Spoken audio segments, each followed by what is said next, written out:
Video பார்க்குற எல்லாருக்கும் வணக்கம் நண்பா. இது உங்கள் ரஸ்லிங் கிங் ஓஜி. இப்போது கோடி ரோட்ஸை பேசும் விதமாக ராக் வந்திருப்பார். ஆக்சுவலி ரசிகர்கள் நினைத்தது என்னமோ வேற ஒன்று, நடந்தது என்னமோ வேற ஒன்று. இப்போ தி ராக்கு கோடி ரோட்ஸ் கூட ரசல்மேனியாவில் மோத போகிறாரா, அவர் என்ன எதிர்பார்த்தாரு, அதுக்கான விளக்கங்கள் எல்லாமே இந்த வீடியோவில் நமக்கு கிடச்சிருக்குது. வாங்க வீடியோக்குள்ளே போகலாம். ஸோ அதுக்கு முன்னாடி சேனலுக்கு ஃபஸ்ட் டைம் வந்துருக்கோங்க, சப்ஸ்கிரைப் பண்ணி பெல் ஐக்கானை கிளிக் பண்ணி வச்சுக்கோங்க. தினமும் போடுற ரஸ்லிங் செய்களை தமிழ் மொழியில் தெரிஞ்சுக்கோங்க. இன்றைக்கி ஸ்மாக்டவுன் முடிஞ்சதுக்கு அப்புறமா ராக் கட் அண்ட் ரைட்டாக ஒன்று சொல்லிட்டாரு, நான் சண்டை போடுறதுக்காக வரல, ப்ரொமோஷனுக்காக தான் வந்திருக்கிறேன். பிகாஸ் நான் one of the board director அப்படிங்கிறத சொல்லியிருப்பார். டபிள்யூபிள்யூஏ என் கண்ட்ரோலில் வச்சுருக்கிறாங்க, நான் என் கண்ட்ரோலில் இருக்கிற டபிள்யூபிள்யூஏ ப்ரொமோஷனுக்காக அடிக்கடி வருவேன். ஸோ நம்ம எல்லாருக்குமே தெரியும் ரசல்மேனியா கொஞ்சம் ஹைப் இல்லாமல் இருக்குது. அதுக்கு காரணம் ட்ரிபிள் ஹெச்சோடைய ராயல் ரம்போ ப்ரொமோஷன். சரி, அங்கே ஹைப் ஏற்றணும்னா ராக் ரசல்மேனியாவை பற்றி பேசினாருன்னா அது உலகம் முழுக்க ஒரு மிகப்பெரிய பேச்சு பொருளாக வரும். அண்ட் காய்ஸ், இதையும் நான் கண்டிப்பாக சொல்லி ஆகணும், ரசல்மேனியாவில் ராக் அப்பீரன்ஸ் இருப்பார். அண்ட் அதுக்கு முன்னாடி நடக்க போகிற எலிமினேஷன் சேம்பருக்கும் தான் வாரேன் அப்படிங்கிற மாதிரி சொல்லியிருக்காரு. இப்போது முழுக்க கோடி ரோட்ஸை எப்படி ப்ரொமோட் பண்ணுறாங்க தெரியுமா? கோடி ரோட்ஸ் எலிமினேஷன் சேம்பரில் என்ன பண்ண போகிறாரு. ஏன்னா இன்றைக்கி ராக் கோடி ரோட்ஸை பார்த்து இதுக்கு முன்னாடி என்ன சொல்லியிருப்பாரு, நான் எப்போ வந்தாலும் உன் டைட்டிலுக்காக தான் வருவேன், இந்த டைட்டில் உங்ககிட்ட இருக்குதுன்னா நான் வரும்போது உன் மண்டையை உடச்சி ரத்தத்தை எடுப்பேன், இந்த சாம்பியன்ஷிப்பை எடுப்பேன் அப்படின்னு தான் சொல்லிட்டு போனார். ஆனால் அந்த சாம்பியன்ஷிப் பக்கம் ராக் பேசாமல் கோடி ரோட்ஸ் பக்கம் பேசுகிறாரு. என்ன சொல்கிறான்னா, எங்கள் கம்பெனிக்கு எங்கள் கூட இருக்கிற ஒரு ஆள் தேவை.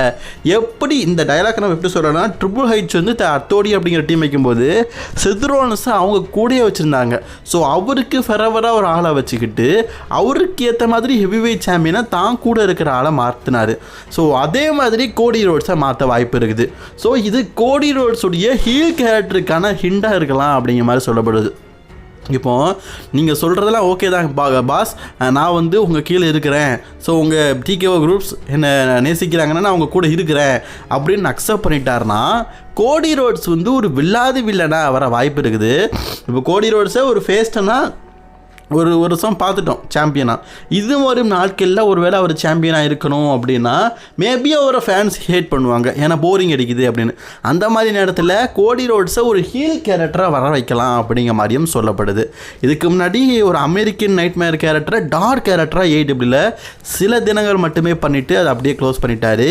மேபி அந்த கேரக்டரை ரீக்ரியேட் பண்ணுற மாதிரி அப்படியே பிளாக் கலர் டையை போட்டுட்டு அப்படியே கருப்பு கலர் சொக்காவை போட்டு டார்க் சைடு கேரக்டராக பார்த்தீங்கன்னா கோடி ரோட்ஸ் இருப்பார். அப்படிப்பட்ட கேரக்டர் வர வாய்ப்பு இருக்குது. அண்ட் காய்ஸ், நீங்கள் ராக்கு சாம்பரில் எதிர்பார்க்குறீங்கன்னா ராக்கு அதுக்கு ஃபஸ்ட்டு எலிமினேஷன் சாம்பரில் இருக்கணும். இப்போ ராக்கு அஃபிஷியலி வாரேன்னு சொல்லியிருக்காரு. என்ன சொல்லியிருக்காருன்னா, நான் எலிமினேஷன் சாம்பரில் கோடி ரோட்ஸுக்கு டைம் கொடுத்துருக்கேன், உன் சோல் எனக்கு வேணும்னா உன் உயிர் வேணும். சோல்லாம் இந்த ஹாலிவுட் படத்துலலாம் சொல்லுவாங்க, நான் கேட்டிருக்கேன். சோலுக்கு இது ஆத்மா அப்படிங்கிறது குட்டிக்கும். இவனால் சொல்கிறார் ஆத்மா எனக்கு வேணும் அப்படிங்கிறது. இவர் ஏதோ சைத்தான் மாதிரியும், இந்த சைத்தான் தான் மனுஷனுக்கு சோலை கேட்கும், உன் சோல் எங்கேயும் போக கூடாது, என் கூட தான் இருக்கணும், அந்த மாதிரி அவர் கேட்குறாரு. ஸோ எலிமினேஷன் சேம்பரில் அவருடைய முடிவு எப்படி இருக்கும் அப்படின்னு தெரில. ஆனால் எலிமினேஷன் சேம்பரில் வெற்றி பெற ஒருத்தர் தான் ரசல்மேனியாவில் கோடி ரோட்ஸ் கூட மோத போகிறாங்க. அது மேபி ஜான்சனாவோ சிஎம் பாங்கோ இருக்கலாம். இப்போ மேக்ஸிமம் ஜான்சனா சிஎம் பாங் இவங்க ரெண்டு பேரோட பேர் தான் அடிபடுது. இதில் மூணாவது இது ராக் வர்றது அப்படிங்கிறது பாசிபிலிட்டி இல்லை. இன்னும் சில பேர் என்ன சொல்கிறாங்கன்னா, கோடி ரோட்ஸ் அவருடைய இது ஆஃபரை எக்னாலஜ் பண்ண மாட்டார், ஏற்றுக்க மாட்டார். போடா நீ அதுவும் டிகே ஒரு பாட்டி, எனக்கு இந்த மக்கள் தான் முக்கியம், மக்கள் தான் சாம்பியன் அப்படின்னு சொன்னால் தீராக்கிறன் தன்னுடைய வில்லத்தனத்தை காட்டலாம். வில்லத்தனத்தை காட்டி பல சேஞ்சிங்ஸை ஏற்படுத்தலாம். இப்போ யாராவது ஒரு ஹீல் ரெஸ்லர்ஸ் வின் பண்ணாங்கன்னா, இவர் ஃபேஸாக இருக்காருன்னா அந்த ஹீல் ரெஸ்லரை ஃபோக்கஸ் பண்ணி அவர் ரெஸ்ல்மேனியாவில் சாம்பியன் ஆகிற மாதிரி இவர்கிட்ட இருந்து சாம்பியன்ஷிப்பை பிடுங்கிற மாதிரியும் ஸ்டோரியில் என்ன பயங்கரமாக கொண்டு போடலாம். பட் ஆனால் அதை பண்ணுறாங்களா அப்படிங்கிறது டவுட்டு தான். இப்போ சாம்பரை பொறுத்த வரைக்கும் ஜான்சனா தான் வின் பண்ணுவார் அப்படிங்கிற மாதிரி ஃபேன்ஸ் எல்லாம் ஒரு மிகப்பெரிய எக்ஸ்பெக்டேஷனில் வச்சுருக்கிறாங்க. இப்போ ராக்கு இலையில ஃபேன்ஸை எதிர்பார்த்தாங்கன்னா அவங்க எதிர்பார்த்தது வேற ஒன்று, அதை நான் சொல்கிறேன், இது ரெண்டாவது சொல்கிறேன். ஆனால் இப்படி இடையிலே குட்டையை குழப்புவார், ஜான்சனா செய்கிறதுக்கு வயிற்றுலாம் இப்படி வெளியே தூக்கி போடுவாருன்னு சொல்லிட்டு கண்டிப்பாக எதிர்பார்த்துருக்க மாட்டாங்க. இப்போது ஒருவேளை ராக்கு இந்த வருஷம் எலிமினேஷன் சேம்பரில் கோடி ரோட்ஸ் தன்னுடைய ஆஃபரை ஏற்றுக்கலைன்னா அவர் எலிமினேஷன் சேம்பரில் பங்கேற்பாரா அப்படின்னு கேட்டிங்கன்னா 7 பேரை வச்சு எலிமினேஷன் சேம்பர் இதுக்கு முன்னாடி நடந்துருக்குது, அது எனக்கு நல்லாவே தெரியும். அதில் பிரான் ஸ்ட்ரோமன் 5 பேரெல்லாம் எலிமினேட் பண்ணியிருக்காரு ஒரு தடவை. ஸோ அதே மாதிரி நடக்க வாய்ப்பு இருக்கான்னு கேட்டிங்கன்னா வாய்ப்பு இருக்குது. ஃபைனல் பார் நினச்சாருன்னா நான் தான் ஃபைனல் பாஸ், இந்த மேட்ச்சில் இந்த எலிமினேஷன் சாம்பரில் சான்ஸ்லாம் வின் பண்ணிட்டாரு வைங்களேன், இது இதோட முடியலை, என் கூட சண்டை போட்டுட்டு தான் நீ போகணுன்னு சொல்லிட்டு டக்குன்னு ஒரு ஃபினிஷரை போட்டு வின் பண்ணிவிட்டு நான் தான் வின்னரு, கோடி ரோட்ஸ் கூட மோதுவேன் அப்படின்னு சொல்லதுக்கும் சான்ஸ் இருக்குது. நான் இல்லைன்னு சொல்லலையே. ஒரு ஸ்டோரியை இன்ட்ரெஸ்டிங்காக கொண்டு போகிறோன்னா இப்படி கூட பண்ணலாம். இதுக்கு முன்னாடி நடந்திருக்கு. ஜான்சன் எலிமினேஷன் சாம்பியன் வின் பண்ண உடனே வின்ஸ் மெக்மேன் பட்டிஸ்டா தான் அவன் ஆப்போனன்ட்னு சொல்லிட்டு நீ வச்சா நீ சாம்பியன் ஆக்கியிருப்பாரு. அந்த மாதிரி கூட நடக்கிறதுக்கு சான்ஸ் இருக்குது. ஆனால் ரசிகர்கள் எதிர்பார்த்தது என்னன்னு கேட்டிங்கன்னா ரோமன் ரெயின்ஸ் வெர்சஸ் ராக் தான்.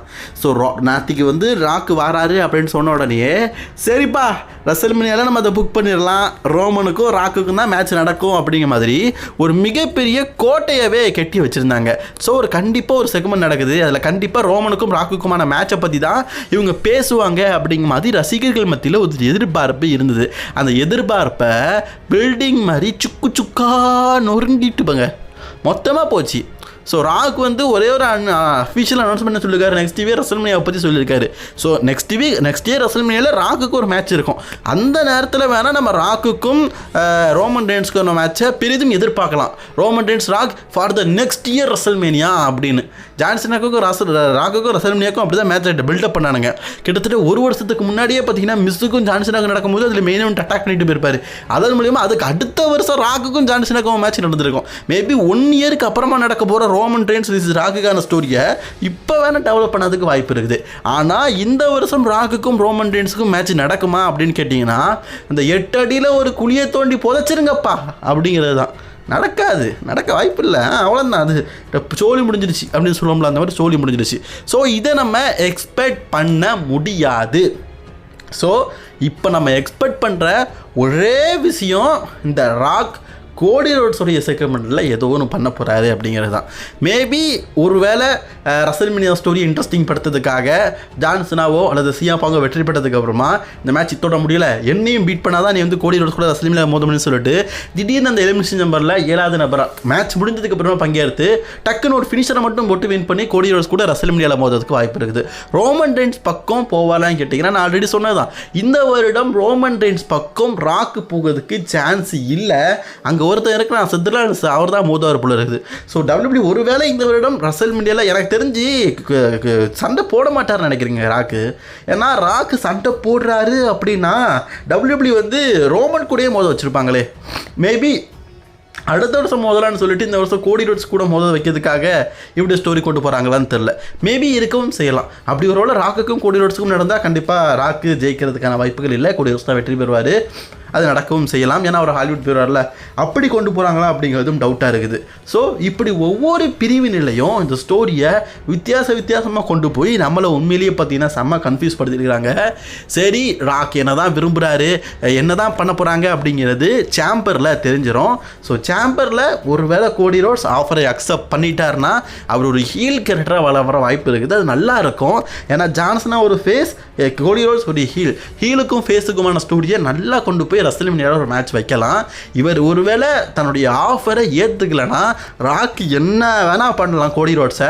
ஸோ அவர் டைரக்ட்லி மேட்ச் மூலியமாக தான், அதாவது ரோமன் ராக்குக்கும் கோடி ரோட்ஸ்க்கும் மேட்ச் இருக்குதுப்பா அப்படின்னு சொல்லி தான் இவங்களுக்குள்ள ஸ்டோரியை டெவலப் பண்ணணும் அப்படிங்கிறது அவசியம் இல்லை. தான் ஆஃபரை ஏற்றுக்காத கோடி ரோட்ஸை பல விதத்தில் பனிஷ் பண்ணலாம். நீ வந்து பயங்கரமான ஒரு ரெஸ்லர் கூட சண்டை போடணும், அதுக்கப்புறமா இந்த மேட்சை வந்து அவங்களுக்கு டார்கெட்டாக கொண்டு போகிற மாதிரி. ஸோ அந்த மாதிரி கூட இப்போ கொண்டு போகிறதுக்கு வாய்ப்புகள் இருக்குது. ஸோ கோடி ரோட்ஸ் ராக்கோடைய ஆஃபரை ஏற்றுக்காமல் இருந்தால் தான் இதெல்லாம் நடக்க வாய்ப்பு இருக்குது. ஏற்றுக்கிட்டால் அவர் ஹீல் ஆகிறதுக்கு வாய்ப்பு இருக்குது. எலிமினேஷன் சாம்பரை பொறுத்த வரைக்கும் தி ராக் வாராரு அப்படின்னு சொன்னதுக்கு அப்புறமா பார்த்தீங்கன்னா கிட்டத்தட்ட ஒரு 5000 டிக்கெட் வந்து எக்ஸ்ட்ரா சேலாக இருக்குதான். தி ராக் அப்படிங்கிற ஒத்த பேரனால கனடாவில் பார்த்தீங்கன்னா எவ்வளோ பெரிய மாற்றங்கள் அப்படிங்கிறத பாருங்களேன். ஸோ எலிமினேஷன் சாம்பரில் இந்த சம்பவம் அப்படிங்கிறத சொல்லுவோம்ல, அதை கண்டிப்பாக எதிர்பார்க்கலாம். அது கோடி ரோட்ஸுக்கா அல்லது கோடி ரோட்ஸ் ஃபேன்ஸுக்கா அப்படிங்கிறத வெயிட் பண்ணி பார்ப்போம். ஸோ ஆக மொத்தத்தில் ரோமன் ரெயின்ஸ் விஸ் ராக் அப்படிங்கிறத 8 அடி குழி தோண்டி புதைச்சிட்டாங்க, அவ்வளோதாங்க. இதுக்கப்புறமா ராக்குக்கும் ரோமன் ரெயின்ஸுக்கும் இந்த வருடம் எதிர்பார்த்தீங்கன்னா அந்த எதிர்பார்ப்பை டோட்டலாக பூஸ்ட் பண்ணிக்கோங்க. என்னை பொறுத்த வரைக்கும் ரோமனுக்கும் ராக்குக்கும் இந்த வருஷம் நடத்திருந்தால் கொஞ்சம் நல்லாயிருக்கும் அப்படிங்கிறது என்னுடைய கருத்து. உங்களுடைய கருத்துக்கெல்லாம் மறக்காமல் கமெண்ட்ஸ்ல நினைக்கோங்க. தொடர்ந்து வீடியோ பார்க்க subscribe to wrestling king Tamil.